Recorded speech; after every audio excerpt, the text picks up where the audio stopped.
भगवान कृष्ण ने महाभारत काल में ही कलयुग का वर्णन कर दिया था। लोग कैसे होंगे, उनका जीवन कैसा होगा और उनके विचार कैसे होंगे, ये सब कुछ भगवान श्री कृष्ण ने उस काल में ही बता दिया था, जो कि आज सच भी हो रहा है। महाभारत काल में 5 पांडव कलयुग के बारे में जानना चाहते थे। वो जानना चाहते थे कि कलयुग के लोग कैसे होंगे, उनके विचार कैसे होंगे, उन्हें मोक्ष प्राप्ति कैसे होगी।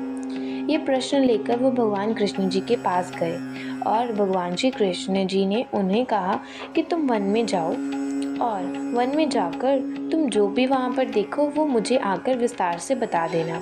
पांचों भाई वन में जाकर वापस आ गए और युधिष्ठिर जी ने 2 सूंड वाले हाथी को देखा। वह उस हाथी को देख के बहुत ही आश्चर्यचकित हो गए। जब उन्होंने ये सब कुछ आकर श्री कृष्ण जी से कहा तो श्री कृष्ण जी बोले, कलयुग में भी ऐसे ही लोग होंगे जो कि बोलेंगे कुछ और करेंगे कुछ और। भीम ने देखा कि एक गाय है जो कि अपने बच्चे को प्रेम से इतना चाट रही थी कि बच्चे का उस जगह पर रक्त आ रहा था। वो इसे देख के बहुत आश्चर्य में रह गए। उन्होंने श्री कृष्ण जी से पूछा कि इसका अर्थ क्या है। तो कृष्ण जी ने कहा कि कलयुग में माता पिता ऐसे ही होंगे।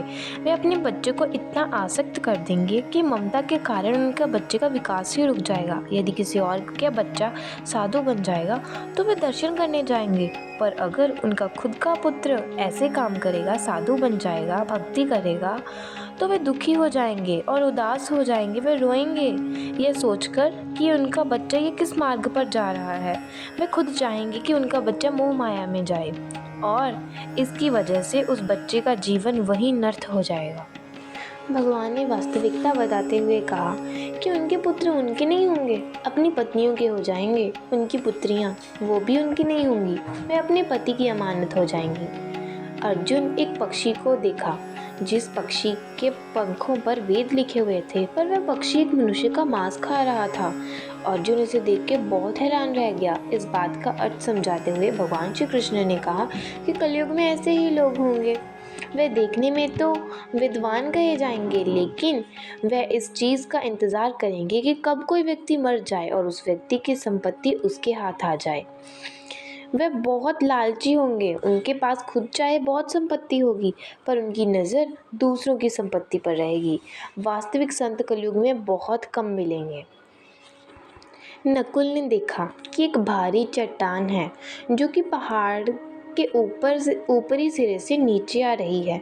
वह आते हुए बड़े बड़े वृक्षों को गिराते चली जा रही है, पर वहाँ पर एक छोटा सा पौधा है जिसके पास आते ही वह चट्टान रुक जाती है। यह देखकर नकुल तो बहुत हैरान रह गए। उन्होंने इसका अर्थ भगवान श्री कृष्ण से पूछा और कृष्ण ने कहा, कलयुग में भी कुछ ऐसे ही लोग होंगे जिनका जीवन एक पतन होगा। इस पतन को धन दौलत के होने के कारण भी इस जीवन से वो खुश नहीं हो पाएंगे, किंतु हरि नाम यानी उस छोटे से पौधे के साथ उनके जीवन पतन से रुक जाएगा और वे मोक्ष को प्राप्त करेंगे। हरि कीर्तन से उस मनुष्य की बुद्धि प्रबल होगी और उस मनुष्य को शांति और मोक्ष मिलेगा। सहदेव ने वन में बहुत कुएं देखे, जिनमें से केवल उसके बीच वाला कुआं था जो कि सूखा था। और भगवान श्री कृष्ण जी ने इसका अर्थ बताते हुए कहा कि कलयुग में लोग ऐसे ही होंगे। वे बहुत फिजूल खर्च करेंगे, लेकिन वो किसी भूखे व्यक्ति को देखेंगे तो उनके मन में उस व्यक्ति के लिए दया नहीं आएगी।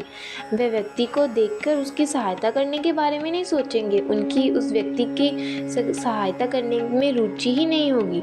सब अपनी धन दौलत को अपनी इंद्रियों की संतुष्टि, मदिरापान जैसे कामों में धन को खर्च किया जाएगा। जो लोग ऐसी आदतों से दूर होंगे उनके ऊपर कलयुग का नहीं बल्कि श्रीहरि का प्रभाव होगा। तो ये है कलयुग के 5 सत्य जो कि कृष्ण जी ने महाभारत काल में ही बता दिए थे।